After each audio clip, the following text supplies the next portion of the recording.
సాయిరామ్. సమర్థ సద్గురు సాయినాథ్ మహారాజ్ కి జై. ముందుగా మన సాయి కుటుంబ సభ్యులందరికీ నమస్కారం అండి.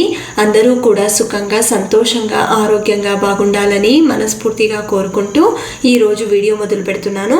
ఇక ఈరోజు వీడియోలో బాబా గారు ఏం చెప్పబోతున్నారు అంటే, తల్లి నీ భవిష్యత్తు మారే యోగం రాశాను, ఒక్కసారి విను బిడ్డ. ఇది నీకిస్తున్న చివరి కానుక అనుకో. అతి పెద్ద మార్పు నీ జీవితంలో రాబోతుంది. నీ సాయి చెప్పేది శ్రద్ధగా విను బిడ్డ. ఎందుకంటే నా బిడ్డ భవిష్యత్తు చూసుకునే బాధ్యత ఈ సాయిదే. ఎందుకంటే నన్నే నమ్ముకున్న నా బిడ్డలకు ఎలాంటి కష్టము రాకుండా కాపాడుకునే బాధ్యతని నాకు అందించావు. కాబట్టి నేను చెప్పేది శ్రద్ధగా విను. ఎక్కడ ఎలాంటి తప్పులు చేయకుండా జీవితం సంతోషంగా ఉండాలి అంటే నీ సాయి చెప్పేది పూర్తిగా శ్రద్ధాభక్తితో విను అని చెప్పి బాబా గారు ఈరోజు ఒక గొప్ప సందేశాన్ని మనకు అందిస్తున్నారండి. బాబా గారు ఏం చెప్పినా కూడా మనం బాగుండాలనే, మన భవిష్యత్తు బాగుండాలనే ఆలోచిస్తారు. కాబట్టి ఈ రోజు ఉన్న కష్టం చూసి బాధపడుతూ కూర్చుంటే జీవితంలో ఎప్పటికీ మనం అలాగే ఉండిపోతాం, ఆ కష్టంలోనే కూరుకుపోతాం. కాబట్టి ఆ కష్టం నుండి బయటపడే మార్గం మనం వెతుక్కోగలిగితే జీవితం అంతా సంతోషంగా ఉండడానికి బాబా గారు దారి చూపిస్తారు. బాధలో ఉన్న నా బిడ్డ కోసం ఈ సందేశం విన్నంత వరకు ఎంతో ఊరటనిస్తుంది. అంతేకాదు ప్రతి మనిషి చేసే తప్పు, దానివల్ల అనుభవించే కర్మలు ఎలా ఉంటాయో ఈ చిన్న కథని విన్నాక పూర్తిగా అర్థమవుతుంది. బాబా గారు మనందరి కోసం అందిస్తున్న ఈ చిన్న కథని ప్రతి ఒక్కరూ విని తరిద్దాం ఫ్రెండ్స్. ఎందుకంటే ఈ రోజు బాబా గారు ఈ సందేశం తీసుకొచ్చారు అంటే దాని వెనకాల గొప్ప అంతర్యం దాగి ఉందని అర్థం చేసుకోవాలి. ఈ కథ విన్న తర్వాత ప్రతి ఒక్కరి జీవితంలో కూడా ఎలాంటి తప్పులు చేస్తున్నామో మనకు పూర్తిగా అర్థమవుతాయి. ఊరిలో గొప్ప ధనవంతుడు ఉండేవాడు. అతను వ్యాపారం చేసేవాడు. అతనికి తన ఊరిలోనే కాకుండా పక్క ఊర్లో కూడా మంచి పేరు, పలుకుబడి ఉండేది. అతనికి లేక ఒక సంతానం కలుగుతుంది. ఒక కుమారుడు జన్మిస్తాడు. చాలా కాలానికి కుమారుడు జన్మించడంతో అతని ఆనందానికి హద్దులే లేవు. ఆ కుమారునికి మంచి పేరు పెట్టుకుంటాడు. ఆ కుమారుడి పేరు రాజవిక్రమార్కుడు అని పెట్టుకుంటాడు. నా కుమారుడు పెద్దవాడయ్యాక నాకంటే గొప్పగా వ్యాపారాలు చేస్తూ మంచి పేరును, ధనాన్ని సంపాదించి ఈ నగరంలోనే ఒక పెద్ద వ్యాపారిగా మారాలని కోరుకుంటాడు. ఆ విధంగా అతని కుమారుణ్ణి ఎంతో అల్లారు ముద్దుగా పెంచుసాగుతాడు. మంచి విద్యను అందిస్తాడు. కుమారుడు కూడా వయసు పెరుగుతున్న కొద్దీ తన తండ్రికి వ్యాపారంలో సహాయం చేస్తూ ఉండేవాడు. తన కొడుకు పెద్దవాడై తన వ్యాపారంలో సహాయం చేయడం చూసి ఆ తండ్రి ఎంతో మురిసిపోయేవాడు. ఇక అతనికి పెళ్లి వయసు రాగానే ఒక అందమైన అమ్మాయితో పెళ్లి జరిపిస్తారు. అప్పటి వరకు అంతా బానే జరుగుతూ వస్తుంది. వివాహం జరిగిన తరువాత రాజవిక్రమార్కుడు ప్రవర్తనలో మార్పులు రావడం మొదలవుతాయి. అతనికి కొత్త స్నేహితులు పరిచయం అవుతారు. ప్రతిరోజు వారితో కలిసి తిరగడం కూడా మొదలు పెడతాడు. అతను అలాంటి వారితో కలిసి తిరగడం వల్ల జూదమాడడం, మద్యం సేవించడం వంటి చెడు అలవాట్లు కూడా ప్రారంభిస్తాడు. ఇలా అతను ఇంట్లో ఉండటం కానీ తన తండ్రి వ్యాపారంలో సహాయం చేయడమే పూర్తిగా మానేస్తాడు. తన తండ్రి వయసు మీద పడడం వల్ల వ్యాపారాన్ని సరిగా చేయలేకపోతాడు. ఇక ఈ రాజవిక్రమార్కుడు తన తండ్రి సంపాదించిన ఆస్తి, డబ్బులన్నీ ప్రతిరోజు జూదానికి అలవాటు పడి మొత్తం ఖర్చు పెట్టేవాడు. తండ్రి సరిగ్గా వ్యాపారం చేయలేకపోవడం వల్ల వ్యాపారంలో చాలా నష్టం వస్తుంది. అప్పుడు తండ్రి తన కొడుకుతో ఇలా అంటాడు, నాయనా విక్రమార్క, నేను ఈ వ్యాపారాలను ఎంతో కష్టపడి పైకి తీసుకొచ్చాను. ఇప్పుడు ఇక మీదట వాటినన్నింటినీ నువ్వే చూసుకోవాలి. ఆ దరిద్రపు అలవాట్లు మానుకో, లేదంటే చివరికి అన్నీ కోల్పోయి పరిస్థితి తెచ్చుకోకు. ఎవరూ కూడా నీ వెంట నిలబడరు, ఒంటరి వాడివి అవుతావు. అందువల్ల ఇప్పుడే ఆ అలవాట్లన్నీ మానుకో, జీవితాన్ని మంచి మార్గంలో జీవించు అని ఆ తండ్రి బోధిస్తాడు. కానీ రాజవిక్రమార్కుడు తన తండ్రి చెప్పిన మాటలు పెడిచెవిన పెట్టి లెక్క చేయకుండా జూదం ఆడడానికి వెళ్ళేవాడు. ఇలాగే కాలం కొద్ది రోజులు గడుస్తూ వచ్చింది. మెల్లిమెల్లిగా తండ్రి పోగు చేసిన ధనం మొత్తం అయిపోయింది. ఆ తండ్రి కూడా వృద్ధాప్యంలో మరణిస్తాడు. తన తండ్రి మరణించినా సరే రాజవిక్రమార్కునికి ఏమాత్రం దుఃఖమే కలగలేదు.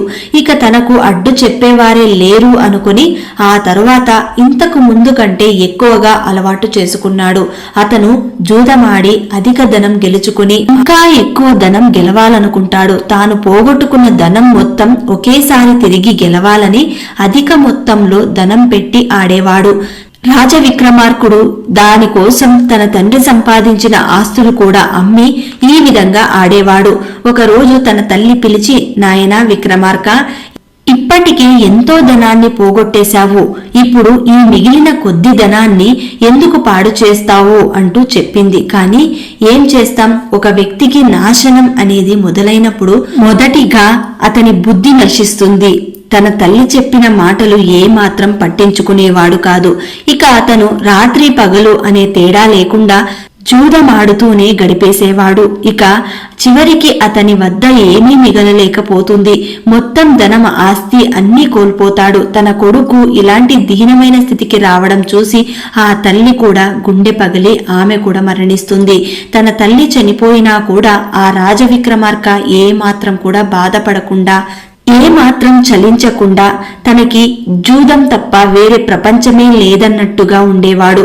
తన దగ్గర ఉన్న ధనమంతా అయిపోగానే అప్పులు చేయడం మొదలుపెట్టాడు. అలా అప్పులు చేసిన ధనంతో జూదమాడి పూర్తిగా అప్పుల పాలైపోతాడు. ఇక తన దగ్గర ఏమీ మిగలలేదు. కనీసం తినడానికి కూడా సరిగా తిండి లేకుండా పోతుంది.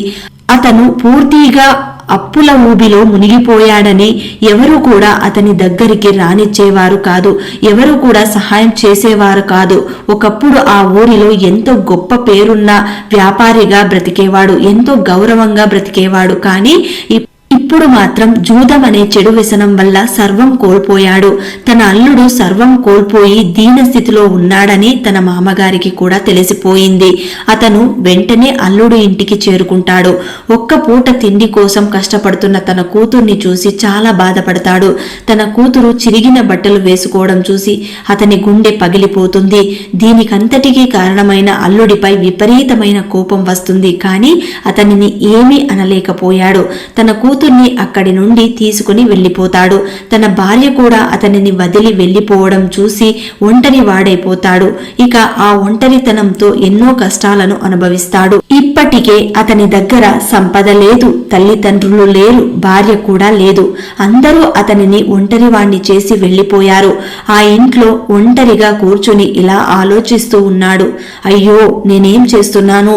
ఒకప్పుడు ఈ ఊరిలో గొప్ప పేరు ఉండేది. అందరూ నన్ను గౌరవించేవారు. కానీ ఈ రోజు నా దగ్గర తినడానికి తిండి లేకుండా పోయింది. ఇదంతా నా చెడు వ్యసనం వల్లే జరిగింది. నా తల్లిదండ్రులు నాకు చెబుతూనే వచ్చారు. కానీ నేనే మూర్ఖునిగా వారి మాటలు లెక్క చేయలేదు. చెడు స్నేహమే ఇలాంటి స్థితికి తీసుకొచ్చింది. ఇక ఇప్పటి నుండైనా కష్టపడి బ్రతకడానికి ప్రయత్నం చేయాలి. ఇక మీదట చెడు వ్యసనాలను మానేస్తాను. నాకు ఇక మిగిలిన బంధం నా భార్య మాత్రమే. నేను వెంటనే మా మామగారి దగ్గరికి వెళ్లి సహాయం అడగాలి. వారు నాకు తప్పకుండా సహాయం చేస్తారు అని అనుకున్నాడు. మరునాడు ఉదయం మామగారి ఊరికి బయలుదేరుతాడు రాజవిక్రమార్కుడు. ఆ ఊరికి చేరేసరికి చీకటి పడిపోతుంది. అప్పుడు ఆ వ్యక్తి, నేను ఇలా చిరిగిన బట్టలు వేసుకుని వెళితే మా మామగారి పరువు పోతుందని ఆలోచించి నేను వేరే కొత్త దుస్తులను ధరించి వెళతాను అని అనుకుని దారిలో అటూ ఇటూ చూస్తాడు. అతనికి ప్రక్కనే ఒక బట్టల దుకాణం కనిపిస్తుంది. కానీ రాత్రి కావడంతో అది మూసి ఉంటుంది. అప్పుడు ఆ వ్యక్తి తెల్లవారే వరకు అక్కడే ఉండి కొట్టు తెరిచాక బట్టలు కొనుక్కొని వెళదామనుకుని ఆ రోజు రాత్రి ఆ కొట్టు ముందరే ఒక చెట్టు క్రింద పడుకొని ఉంటాడు. బాగా ఆకలిగా ఉండటంతో అతనికి నిద్ర కూడా సరిగ్గా పట్టడం లేదు. అటూ ఇటూ కదులుతూనే ఉన్నాడు. అలా కొద్దిసేపటికే రాజవిక్రమార్క ప్రక్క నుండి ఒక యువకుడు పరిగెత్తుకుంటూ భయపడుతూ వెళతాడు. ప్రక్కనే ఉన్న పాత ఇంట్లోకి వెళతాడు. అతను వెళ్లిన కొద్దిసేపటికే ఇంకొక స్త్రీ కూడా అడుగులో అడుగు వేసుకుని అదే ఇంట్లోకి వెళుతుంది. అంత చీకట్లో కూడా ఆ స్త్రీని ఎక్కడో చూసినట్లుంది అని విక్రమార్కుడు అనుకుని ఆమె ఎవరో చూద్దామని ఆ ఇంటి కిటికీ దగ్గరికి వెళ్లి లోపలికి చూస్తాడు. అది చూడగానే అతని గుండె పగిలిపోతుంది. ఆ స్త్రీ స్త్రీ మరెవరో కాదు, విక్రమార్కుడి భార్యనే. అది చూసిన అతను చాలా బాధపడతాడు. వారు ఏం మాట్లాడుకుంటున్నారో విందామని అక్కడే ఆగుతాడు. అప్పుడు ఆమె ఆ యువకుడితో ఇలా అంటుంది, ప్రియతమా, నేను నిన్ను చాలా ప్రేమిస్తున్నాను. నేను నిన్ను వివాహం చేసుకుని జీవితం మొత్తం సంతోషంగా ఉండాలని అనుకుంటున్నాను. కాబట్టి ఈ రోజు నేను నీకొక రహస్యాన్ని చెప్పడానికి ఇక్కడికి పిలిపించాను. దానివల్ల మన జీవితంలో ఎలాంటి లోటుపాట్లు ఉండవు, అధిక ధనవంతులమవుతాము అని అంటుంది. అప్పుడు ఆ యువకుడు ఏంటి అంత గొప్ప రహస్యం అని అడుగుతాడు. అప్పుడు ఆమె ఇలా చెబుతుంది, మా మామగారు ఎంతో గొప్ప వ్యాపారిగా ఉండేవాడు. చుట్టుప్రక్కల అందరికీ బాగా తెలిసినవాడు. ఆయన ఎంతో కష్టపడి ధనాన్ని సంపాదించి 4 బిందెలలో నింపి ఇంట్లో 4 మూలలా పాతిపెట్టాడు. ఎందుకంటే కష్టం వచ్చినప్పుడు వాటిని ఉపయోగించుకోవచ్చు అని అనుకున్నాడు. కానీ తన కొడుకు జూదమాడడం మొదలుపెట్టి అన్నింటినీ జూదంలో పోగొట్టుకున్నాడు. దానిని చూసిన ఆ ధనం గురించి చెబితే వీటిని కూడా పోగొడతాడు అని తెలిసి మా మామగారు అతనికి చెప్పలేదు. మా అత్తగారికి మాత్రమే ఈ విషయం తెలుసు. ఆమె మరణించే సమయంలో ఆ రహస్యాన్ని నాకు మాత్రమే చెప్పింది. నువ్వు వెంటనే మా మామగారి ఊరికి వెళ్లి మూర్ఖుడైన నా భర్త వద్ద నుండి ఆ ఇంటిని కొనుక్కో. అతను ఖచ్చితంగా ఆ ఇంటిని అమ్మేస్తాడు. ఆ తర్వాత నువ్వు ఆ ఇంటి లోపలికి వెళ్లి ఆ 4 మూలల తవ్వి బంగారం తీసుకుని రా. అలా చేస్తే మనం మన జీవితంలో ఎంతో సుఖంగా ఉండవచ్చు అని అంటుంది. తన భార్య నోటి నుండి ఇలాంటి మాటలు విన్న తరువాత విక్రమార్కుడికి ఎంతో దుఃఖం కలుగుతుంది. ఆ తర్వాత విక్రమార్కుడు ఇలా ఆలోచిస్తాడు, నా చెడు అలవాట్ల కారణంగా ఈ రోజు నా భార్య కూడా నన్ను మోసం చేసింది. ఇప్పుడు వేరే వాడిని వివాహం చేసుకోవాలని చూస్తుంది. నేను ఎప్పటికీ ఇలా జరగనివ్వను. నా తండ్రి కష్టపడి సంపాదించిన ఆదాయంలో నుండి చిల్లి గవ్వ కూడా నేను ఎవ్వరికి దక్కనివ్వను. నేను ఇన్ని రోజులు చెడు అలవాట్లతో తప్పు చేసి ఉండవచ్చు, కానీ ఈ రోజు నాకు మొత్తం అర్థమైంది. నా తండ్రి సంపాదన ఎవ్వరికి దక్కనివ్వను అంటూ వేగంగా తిరిగి తన ఊరికి చేరుకుంటాడు. అలా ఇంటికి చేరుకోగా 4 వైపులా పాతిపెట్టిన బంగారు బిందెలను తీసుకుని వాటి స్థానంలో 4 ఇత్తడి బిందెలను అందులో బొగ్గులు నింపి తిరిగి అదే స్థానంలో పెట్టేస్తాడు. ఆ తరువాత తన భార్య ప్రేమించిన వాడి కోసం ఎదురు చూస్తూ కూర్చుంటాడు. అనుకున్నట్టుగానే ఆ యువకుడు రాజవిక్రమార్కుడి ఇంటికి చేరుకుని, చూడండి, ఇక్కడ ఒక ఇల్లు అమ్మకానికి ఉందని తెలిసి వచ్చాను. నేను చాలా ఎక్కువ ధనాన్ని ఇస్తాను. నాకు ఈ ఇంటిని ఇవ్వండి. మీకు కావలసిన ధనం ఇస్తాను అని అడుగుతాడు. అలాగే నాకు ఇల్లు వస్తుంది, మన ఇద్దరి కోరికలు తీరుతాయి అని అంటాడు ఆ వ్యక్తి. రాజవిక్రమార్కుడు కూడా ఇదే సమయాని కోసం ఎదురు చూస్తూ కూర్చుంటాడు.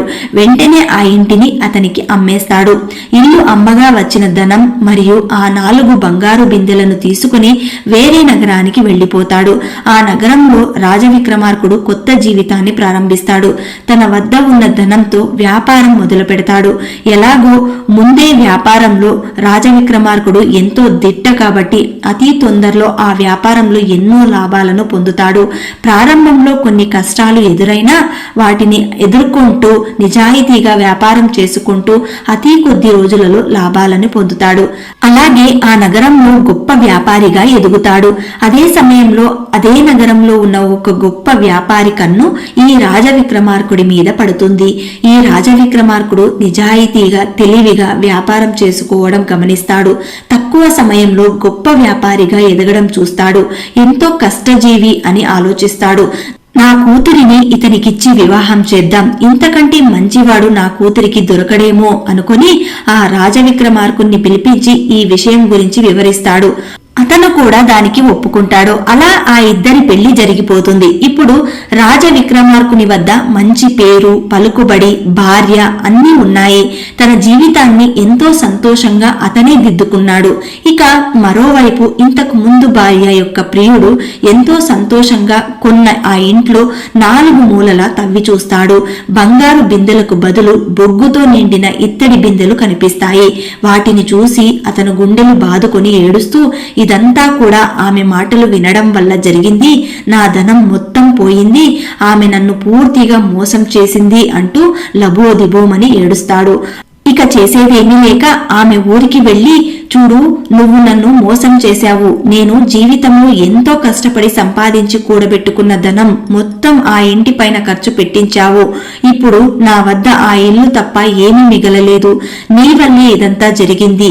ఇక జీవితంలో నీ మొహం నాకు ఎప్పుడూ చూపించకు అని చెప్పి అతను ఏడుస్తూ అక్కడి నుండి వెళ్లిపోతాడు. ఈ కథలో బాబాగారు ఎలాంటి సందేశం ఇస్తున్నారు అంటే, చెడు కర్మలు చేస్తే మనకు చెడే తగులుతుంది. ఈ కథలోని రాజ విక్రమార్కుడు కూడా మొదలు జూదమాడడం వల్ల అతని దగ్గర ఏమీ మిగలలేకపోయింది. అన్నిటినీ కోల్పోయాడు. చివరికి భార్య కూడా తనని వదిలి వెళ్లిపోతుంది. చూశారు కదా, ఇదంతా కూడా అతని కర్మ ఫలితమే. ఒకవేళ అతను జూదమాడి కేవలం వ్యాపారం మాత్రమే తన తండ్రి చెప్పిన విధంగా చేసుకుని పోయి ఉంటే ఇదంతా జరిగేదే కాదు. ఆ తర్వాత తన తప్పు తాను తెలుసుకుని తన జీవితాన్ని మార్చుకున్నాడు. మన జీవితంలో కూడా అంతే. ఎన్ని చెడు కర్మలు చేసినా అవన్నీ మానేసి కొత్త జీవితాన్ని మొదలు పెట్టాలి. మంచి పనులు చేయడానికి మంచి సమయం అయితే అవసరం లేదు. ప్రతి వ్యక్తికి జీవితంలో ఒక అవకాశం వస్తుంది. అది మన మంచికే అనుకుంటూ జీవితాన్ని మనం మార్చుకోవాలి. మరోవైపు మనల్ని నమ్ముకున్న వాళ్ళు కష్టాల్లో ఉన్నప్పుడు వారికి సహాయం చేయకుండా వెళ్లిపోవడం కూడా తప్పే. ఈ కథలో రాజవిక్రమార్కుని భార్య తన భర్త మంచివాడు కాదు అని వెళ్లిపోయింది. అంతవరకు బానే ఉంది. కానీ తర్వాత తన ప్రియుడితో కలిసి తన భర్తను మోసం చేయాలని చూసింది. అది మాత్రం ఎంతో తప్పు. అందువల్లే చివరికి ఆమె అన్నింటినీ కోల్పోయి ఒంటరిగా మిగిలిపోయింది. మనం ఎదుటి వారిని మోసం చేద్దామని అనుకుంటే చివరికి మనమే మోసపోతాం. కర్మ ఎవ్వరిని వదిలిపెట్టదు. మంచి కర్మలు చేస్తే మంచిగా, చెడు కర్మలు చేస్తే చెడుగా తిరిగి తిరిగి మన వద్దకే చేరుతాయి. కాబట్టి చెడు అలవాట్ల వల్ల మన జీవితాలు ఎంత సంపాదించినా తలక్రిందులుగా మారుస్తాయి. అంతేకాదు, ఒక్కోసారి ఎన్ని తప్పులు చేసినా పశ్చాత్తాపంతో మళ్లీ కొత్త జీవితాలను మొదలు పెట్టేవారు ఎంతో మంది ఉన్నారు. ఈ కథలోని రాజ విక్రమార్కునిలాగా మనిషి సంతోషంగా ఉండాలన్నా బాధలో ఉండాలన్నా అన్ని ఆ మనిషి చేతుల్లోనే ఉంటుంది. ఏ సమయానికి ఏ విధంగా నిర్ణయం తీసుకుంటావో జీవితం కూడా అలాంటి నిర్ణయానికే కట్టుబడి దాని యొక్క పరిణామం చూపిస్తుంది. కాబట్టి ఈ కథ ద్వారా బాబాగారు తెలియజేస్తున్న సందేశం, నీ జీవితంలో సరైన సమయంలో సరైన నిర్ణయం తీసుకుని చెడు మార్గంలో వెళ్లకుండా నీ ఆలోచనలతో మంచి మార్గంలో నడవగలిగితే తప్పకుండా బాబాగారు మన జీవితంలో కూడా ఒక పెద్ద మార్పుని చూపిస్తారు. నీ జీవితంలో ఆగిపోయిన పనులన్నీ సక్రమంగా జరగడానికి నీకు దారి చూపిస్తాను అని ఈ సందేశం ద్వారా బాబా గారు మనకు తెలియపరుస్తున్నారండి. ఈ సందేశం నచ్చిన వాళ్ళందరూ శ్రద్ధ సబూరి అని కమెంట్ చేయండి. అలాగే ఈ వీడియోని అందరికీ అందేలాగా షేర్ చేయండి, లైక్ చేయండి. ఇంకా ఎవరైనా కొత్తగా మన ఛానల్ని చూస్తున్న వాళ్ళు ఉన్నట్లయితే దయచేసి సబ్స్క్రైబ్ చేసుకొని సపోర్ట్ చేయండి ఫ్రెండ్స్. మళ్ళీ రేపటి వీడియోలో కలుసుకుందాం. అంతవరకు సెలవు. సర్వే జనా సుఖినో భవంతు. సర్వం శ్రీ సాయినాథార్పణమస్తు.